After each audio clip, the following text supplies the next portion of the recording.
mes frères et sœurs, je voudrais vous partager une autre page. On a vu comment le péché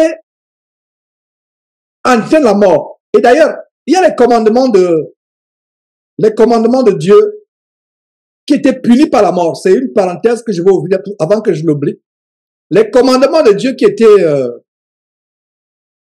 punis par la mort. Et chaque fois que vous voyez ces commandements, ça veut dire qu'il faut faire très très attention.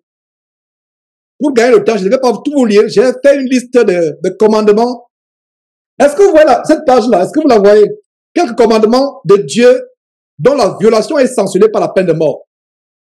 Je prends le temps tout simplement de faire circuler cela. Pourquoi je parlais comment le péché entraîne la mort. Et nous qui sommes dans cette administration, dans cette ère après Jésus-Christ, nous ne sommes plus dans l'Ancien Testament. Mais nous devons savoir que si Dieu punissait un péché dans l'Ancien Testament de mort, c'est un péché sérieux. C'est pas tous les péchés qui sont punis de mort dans l'Ancien Testament. Mais regardez est-ce que tout le monde voit ma page? C'est bon, tout le monde voit cette page-là, où vous voyez quelques commandements de Dieu dont la violation est sanctionnée par la mort. Voilà. C'est bon, c'est bon? Ok, c'est super, super. Alors, on voit par exemple donc je fais circuler, quand la vidéo sera postée, lisez vous-même, mettez pause, prenez les notes. Là, j'ai recensé quelques versets bibliques. Non, pas quelques versets, presque tous les versets bibliques. Peut-être, dans le cas où j'ai oublié, peut-être un ou deux, mais c'est tous les versets bibliques. Donc, la violation est sanctionnée par la mort. On a par exemple Exode chapitre 21, verset 12, celui qui frappera un homme mortellement sera puni de mort. Verset 12, Exode chapitre, toujours verset 21, verset 15. Plutôt Exode chapitre 21, verset 15, celui qui frappera son père et sa mère sera puni de mort. Vous voyez? Et ce verset est repris en Marc chapitre 7, verset 10, car Moïse a dit, honore ton père et ta mère, et celui qui maudira son père et sa mère sera puni de mort. Vous pouvez aussi voir ça en Matthieu chapitre 15, verset 4. Il y a Romains chapitre 1, verset 31 qui dit que les homosexuels, les lesbiennes sont dignes de mort. Donc voilà, je fais défiler ça rapidement. Donc pour savoir, je ne sais pas si ça peut faire l'objet d'une petite vidéo de 2-3 minutes sur les commandements dont la violation est sanctionnée de la peine de mort. Si vous lisez dans la Bible, un commandement dont la violation est sanctionnée par la peine de mort, prêtez attention.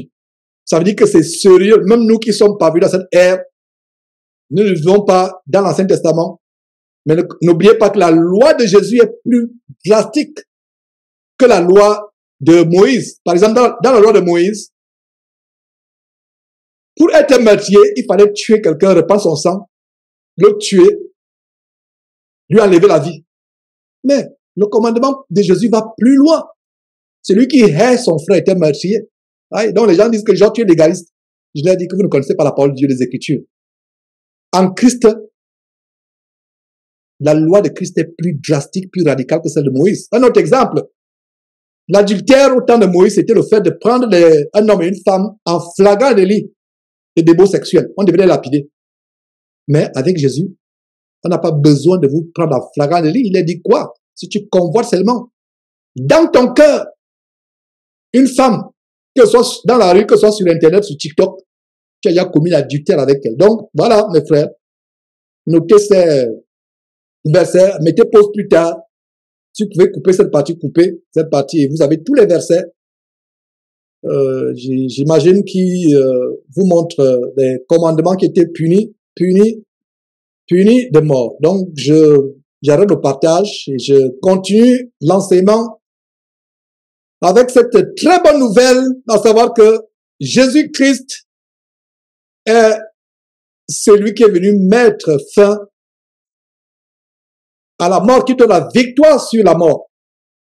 Donc, Jésus dit à Marthe, je suis la résurrection et la vie. Celui qui croit en moi vivra, Quand même il est mort, ça veut dire que même si quelqu'un est mort, on l'a enterré, ou on l'a brûlé, peu importe ce qu'on a fait de son cadavre, dès qu'il est mort en Christ Jésus, mes frères et sœurs, il est vivant, il sera vivant même s'il est mort. Mais la bonne nouvelle, c'est que Jésus dit qu'il est la résurrection. Il n'a pas dit il l'a. Parce que tu peux avoir la résurrection, tu donnes. Non, il est. Et qu'est-ce que nous verrons en Colossiens chapitre 1, verset 27? Christ en nous, l'espérance de la gloire, c'est le plus grand mystère. Et à ce mystère, ça ajoute dans le mystère à savoir que si Christ est en nous, ça veut dire que la résurrection est en nous. Mes frères et sœurs, si on était dans une salle, je devais vous demander qu'on acclame pour ces paroles du Seigneur Jésus-Christ. Parce que les paroles qui procurent la joie. Il est la résurrection.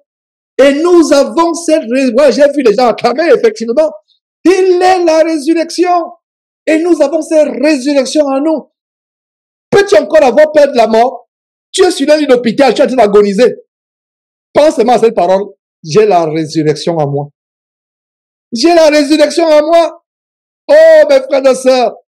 Mon peuple est détruit parce qu'il lui manque la connaissance. Les chrétiens ne devaient pas être affaiblis dans leur marche chrétienne.